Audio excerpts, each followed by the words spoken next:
Hi, welcome to Empower Today. You can see my computer screen here, and in the computer screen is my reflection. This week in our Sermon on the Mount series, where Jesus is teaching us how to live, we thought about Matthew chapter 6, where Jesus teaches us how to pray and how to fast. Jesus doesn't say if you pray, and Jesus doesn't say if you fast. Jesus says in verse 5 and 7 of chapter 6 of Matthew's Gospel, when you pray. And in verse 16 he says when you fast. They're things that we should do. And Jesus teaches us how to pray.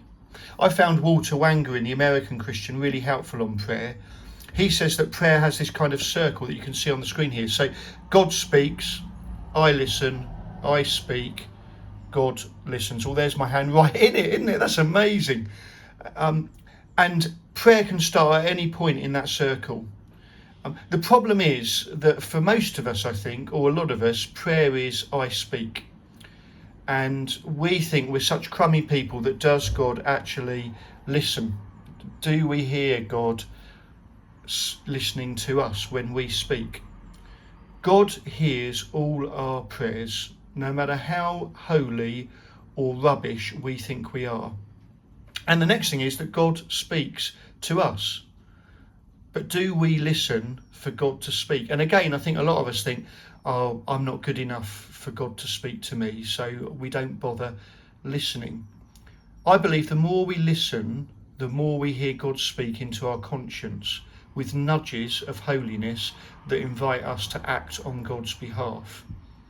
Why don't you try this week, every time you pray, listening, and if someone pops into your mind, message them. Don't make it all heavy and, oh, I've heard from God for you, but just say to them, how are you doing? I think we'll be amazed how often it's God who's nudged us to contact them. Somebody said to me after the Sunday morning service about this circle of prayer, I find it really interesting that 3/4 of it is us being quiet. Now, it's not split into neat quarter packages, this circle, but it does challenge us that actually when we pray, do we listen for God to speak to us so that we can act? And Jesus says that we should fast. Fasting means stopping doing something. In Jesus' day, you fasted from food because food took a long time to prepare. The meal wasn't rushed on a lap watching a TV dinner, and the washing up took a long time. If we struggle with food in any way, shape or form, please don't stop eating. Fasting is preparing a space so that we can pray to God, speak to God, listen to God, hear from God. So fasting for you might be, I'm going to give up Facebook for a week and I'm going to use that time instead to pray.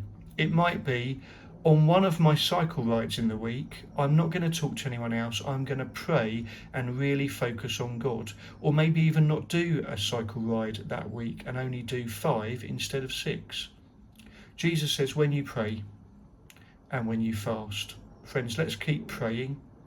Let's keep fasting. Take care. Have a good week.